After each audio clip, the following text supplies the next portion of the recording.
Well, I did a thing. I pulled these end caps off my pipes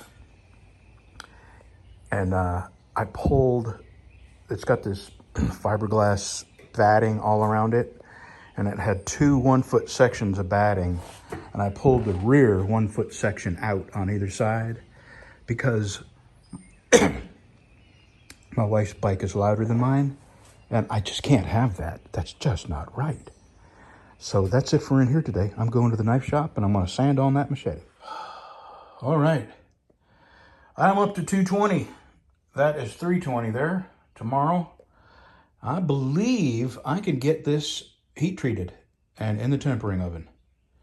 So that's it. Just a short day. It's about 2 o'clock in the afternoon. I guess I should tell you what I did. All my life up until I started getting sick, I have been, I don't know what you call it, a little obsessive about polishing and waxing my vehicles. I don't know if you remember when I lived in Sibley, but I was always waxing my truck and polishing chrome and just something I like doing.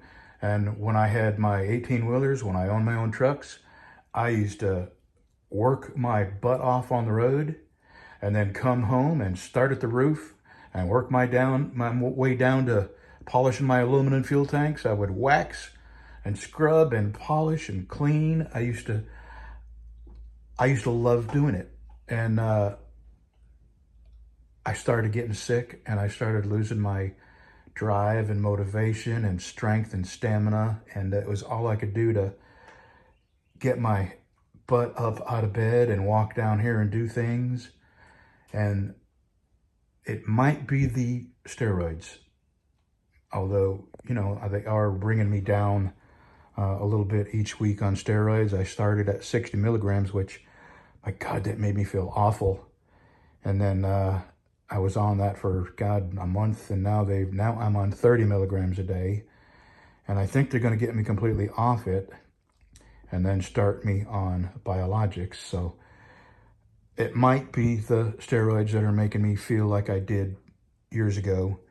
I mean, I have drive, I have energy, I have motivation. I want to do things. I want to work in my yard, and I want to make knives. I want to wax my motorcycles, and I feel whole again. I guess that's a way I should describe it. And I don't know how long it'll last. And anyway, I waxed my motorcycles again today. The thing is, it does make a difference in how long the wax lasts on a vehicle by the thickness of the coating. And you're supposed to allow about 24 hours between each coat of wax for it to cure. And I did. I waxed it yesterday, both bikes. And I got out there about 9 o'clock this morning because it's still kind of, I mean, the sun's out now, but it's, you know, wet and damp. And anyway, got out there and I waxed again, let it dry real hard and buffed it off. And I got a huge difference. You just wouldn't think that second coat of wax would make that much difference, but it does.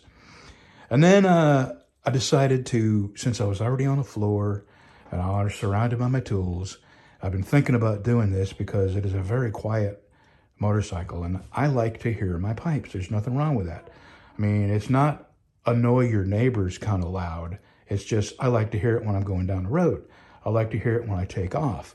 It's just part of the enjoyment of having a, you know, a big V-twin engine beneath your butt. So I did make it a little louder, just loud enough, I think. And I don't think I affected the back pressure greatly where the computer will need to be, what do they call it, remapped, the fuel map. So anyway, that's it for me today. I'm having a short day. I'm going to go home and eat some leftover. Well, we had some ribs yesterday and just one rack, and she ate some, I ate some, and we got some left over. So I'm fixing to go home and eat the rest of them ribs, and I don't know what I'm going to do. Maybe watch a movie. Have a good Monday, all. Tuesday, we're going to ride our bike somewhere. We don't know where.